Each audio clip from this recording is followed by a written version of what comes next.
Welcome to Pakistan accounting के energy interview series में जहां हम डिफरेंट स्टेक होल्डर्स और एक्सपर्ट से सीखेंगे पाकिस्तान के करंट एनर्जी चैलेंजेस के हवाले से। आज के चौथे एपिसोड में हम बात करेंगे तौसीफ फारूकी से, जो कि फॉर्मर चेयरमैन नेपरा रहे हैं। नेपरा पाकिस्तान के पावर सेक्टर का मेन गवर्नमेंट रेगुलेटर है, जो प्राइसेस सेट करते हैं और पावर कंपनीज के लाइसेंसेस इशू करते हैं। तौसीफ का पावर एंड वाटर सेक्टर में 30 साल का एक्सपीरियंस है, इंक्लूडिंग अबू धाबी के पावर मार्केट डिजाइन करने में। आज हम उनसे जानेंगे कि पाकिस्तान की पावर प्रॉब्लम्स कैसे ओरिजिनेट हुई, पावर सेक्टर में गवर्नमेंट का क्या रोल होना चाहिए, गवर्नमेंट की किन पॉलिसी फेलियर्स की वजह से आज हम यहाँ खड़े हैं और आगे क्या करना होगा।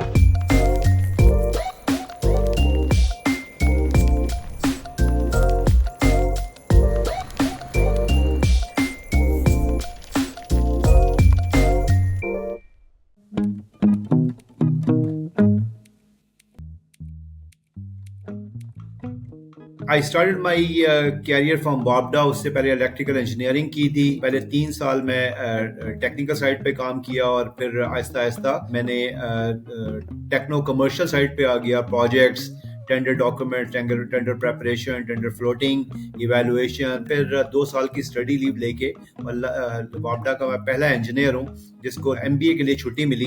तो 2 साल मैंने लम्स से एमबीए किया। लम्स से एमबीए करने के बाद 1 साल पे मैंने फाइनेंस में काम किया। उसके बाद मैं चला गया अबू धाबी। 20 साल मैंने उनकी आईडब्ल्यूपीपी मार्केट डेवलप की। 3 टॉप उनके जो पावर एंड वाटर प्लांट्स हैं वो डेवलप किए। और 2017-18 में मैंने 1 साल का एग्जीक्यूटिव प्रोग्राम किया विद कोलंबिया बिजनेस स्कूल।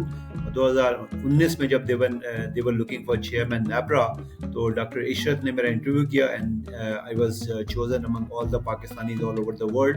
और 4 साल में चेयरमैन नेपरा रहा।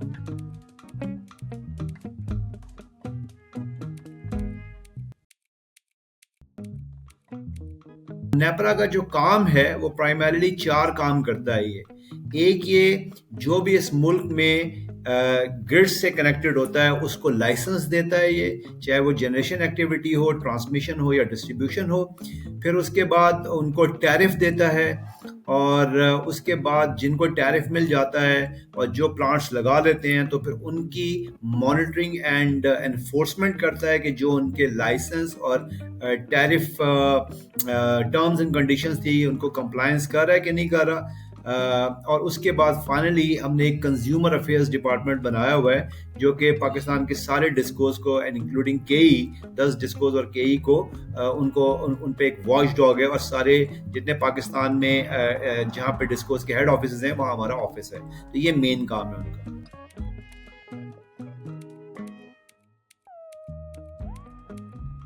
बीइंग चेयरमैन नेपरा मेरे पास 2 ऑप्शंस थी। मैं पावर सेक्टर को बचा लूं या मैं पाकिस्तान को बचा लूं। The way current power sectors infrastructure and framework is being implemented, ये हमें हमारे डिजायर्ड रिजल्ट्स नहीं दे रहा। 3 नेपरा के मेन टारगेट्स हैं या गोल्स हैं। One is affordability, reliability and sustainability. Unfortunately अगर ये सेक्टर देखा जाए तो इन तीनों मेयार में से एक पे भी पूरा नहीं उतरता। हम अफोर्डेबल भी नहीं है, हम रिलायबल भी नहीं है और सस्टेनेबल भी नहीं है।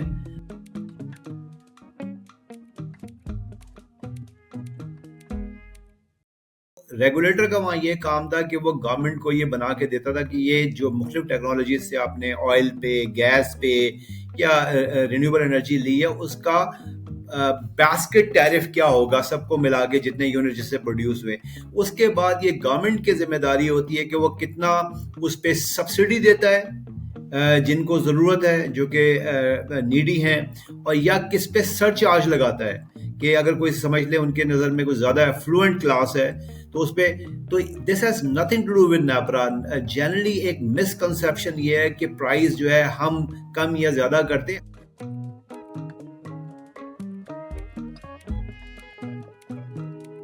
जो भी हमने उस महीने बिजली खरीदी होती है, क्योंकि हमारे पास आपको पता है हाइड्रो से बिजली जनरेट होती है, थर्मल से होती है, थर्मल में भी गैस से होती है, लोकल गैस से होती है, इंपोर्टेड गैस से होती है, फर्नेस ऑयल से होती है, आपकी इसके अलावा RLNG से होती है, लोकल कोल से होती है, इंपोर्टेड कोल से होती है। फिर आपके तीन तरह के हमारे पास रिन्यूएबल एनर्जी के वो सोर्सेज भी हैं, जिसमें सोलर है, जिसमें विंड है, जिसमें बगास है, फिर इसके अलावा न्यूक्लियर एनर्जी है। तो इन सब से हम बिजली लेते हैं और एक इकोनॉमिक मेरिट ऑर्डर बनाते हैं कि कौन सा प्लांट सबसे सस्ता है और फिर कौन उससे ऊपर so on and so fourth को महंगा होता जा जाता है। तो आइडियली हम सबसे सस्ते प्लांट से पहले बिजली खरीदते हैं और उसके बाद आहिस्ता आहिस्ता जो बिजली की रिक्वायरमेंट ज्यादा होती जाती है तो फिर हम महंगे प्लांट से लेते हैं।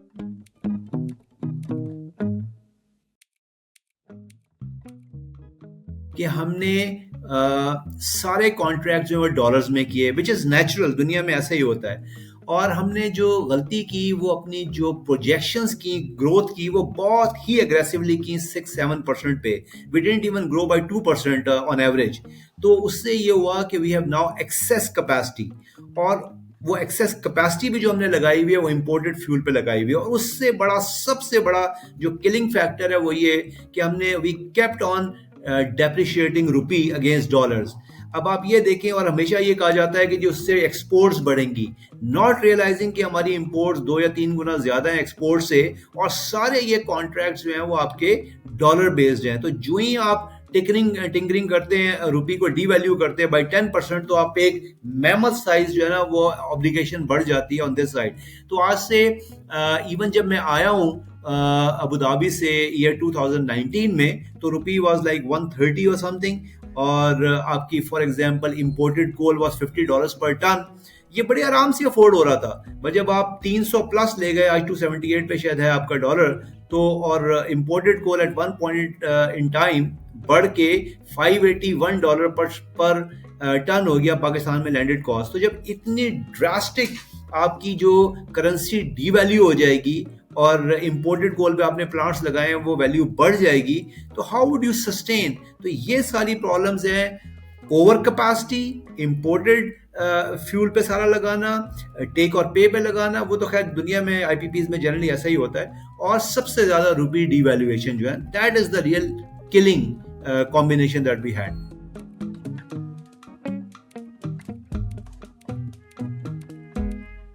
जब मैं पहले दिन आया, मैंने अपने बोर्ड पे बिस्मिल्लाह रहमान रहीम के बाद व्हाइट बोर्ड पे 2 चीज़ें लिखी: no imported fuel based project during my era, and no take और pay project during my period. तो मैंने इस पे बड़ा रिलीजियसली काम किया। मेरे ज़माने में जो लाइसेंसेस दिए गए वो सिर्फ वो थे जो मुझसे पहले नेपरा में ऑलरेडी अप्लाई हो चुके थे, ठीक है। और मैंने पिछली गवर्नमेंट के साथ मिलकर एक इंडस्ट्रियल सपोर्ट पैकेज दिया, जिसपे उनको ये कन्विंस किया कि बेतहाशा हमारे प्लांट्स ऐसे हैं जिनको हम चलाते हैं नहीं हैं और उनको 100% कैपेसिटी पेमेंट दे रहे हैं, तो why don't we run them flat out. और उनको energy payment is a you no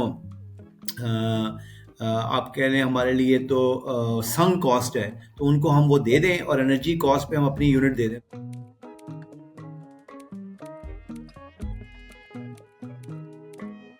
72 years हमने कोई प्लानिंग नहीं की, तो पाकिस्तान का power sector was growing like jungle bushes.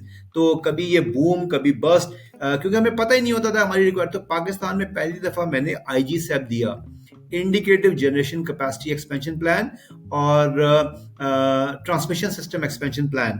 नाम बड़े लंबे हैं बट काम बड़ा सिंपल सा है कि जनरेशन की फॉरवर्ड प्लानिंग करें हर साल 10 साल के लिए।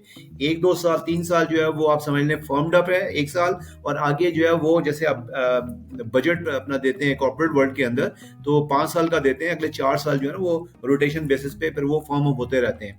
तो पहली दफा हमने जिंदगी में पाकिस्तान में ये देखा कि आगे गोइंग फॉरवर्ड डिमांड बेस्ड, यहाँ पे कोई डिमांड और सप्लाई का मैच ही नहीं था। तो डिस्ट्रीब्यूशन कंपनीज के अंदर एक मिराज डिपार्टमेंट बनाया, market implementation and regulatory affairs department, जिसका काम ये था कि they are think tanks, they are not the ones who are distributing energy, but ये 20 लोग वहां बैठ के सिर्फ थिंक टैंक्स हैं, using their minds and computer to come up with the most I would say probable या जो है वो फोरकास्ट फॉर नेक्स्ट 10 years.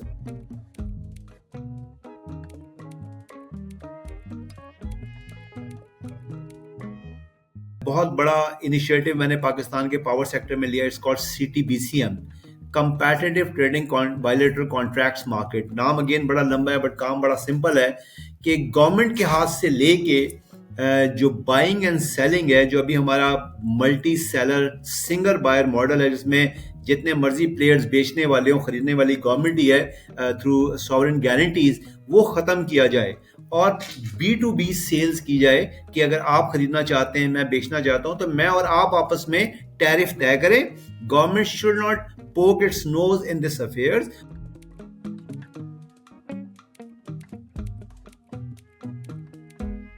आप शेयर मार्केट में भी जो शेयर्स खेलते हैं उनको आप पूछें, जब वो एक एक्सपेंसिव शेयर खरीद लेते हैं तो उसको नॉक ऑफ करने का एक ही तरीका होता है कि जब मार्केट नीचे जाए तो सस्ता शेयर खरीद के, ताकि ऑन एवरेज उसको मर्ज करके. तो अभी मैं समझता ही हूं कि गवर्नमेंट को मैक्सिमम ग्रीन एनर्जी लानी चाहिए और सस्ती तरीके इंडक्ट करनी चाहिए, ताकि यूपर के जो मोस्ट एक्सपेंसिव यूनिट्स हैं 20,000 के ऊपर, वो हम ग्रीन एनर्जी से प्रोड्यूस करें और बजाय 22-22, 30-30 रुपए का यूनिट प्रोड्यूस करें.